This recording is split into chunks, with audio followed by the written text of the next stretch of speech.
সায়েদাবাদ পানি শোধনাগার প্রকল্পের ব্যয় বাড়ানো হয়েছে আরও প্রায় ৮,৫০০ কোটি টাকা। প্রকল্পটির কাজের অগ্রগতি ১০ বছরে মাত্র ২%। এ থেকে পায়লা সমুদ্র বন্দর প্রকল্প এখন অর্থনীতিতে বিস্ফোরা হয়ে দাঁড়িয়েছে। চাইলেও এটা থেকে সরে আসতে পারছে না সরকার। একনেক বৈঠক শেষে ব্রিফিংয়ে এসব কথা জানিয়েছেন পরিকল্পনা উপদেষ্টা ডক্টর ওয়াহিদুদ্দিন মাহমুদ। রবিবার ১৯টি প্রকল্প অনুমোদন হয়েছে একনেকে।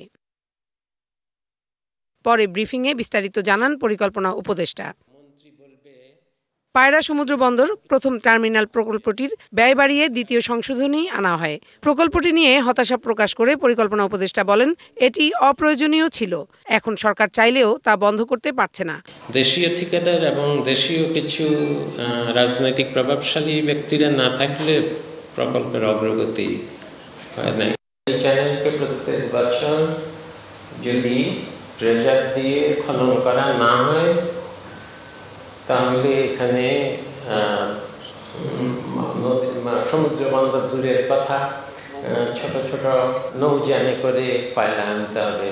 এই ড্রেজারের যা খরচ প্রত্যেক বছর, এইরকম একটা মাঝামাঝি এসে একটা প্রকল্প যেটা একটা অর্থনীতির জন্য একটা বিস্ফোরণের মতো। উৎসবে খুশি হবে নগদে বেশি, কারণ ঘন্টায় ঘন্টায় আছে গিফট জেতার সুযোগ।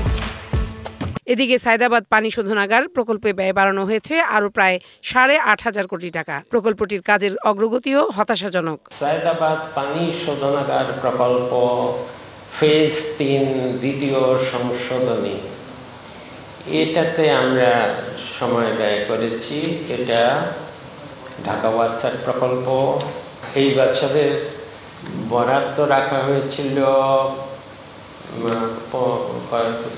১৫ কোটি টাকা। ঢাকাতে ভূগর্ভস্থ পানি তুলে সমাধান, এটা টেকসই শেষ পর্যন্ত সমাধান হবে না।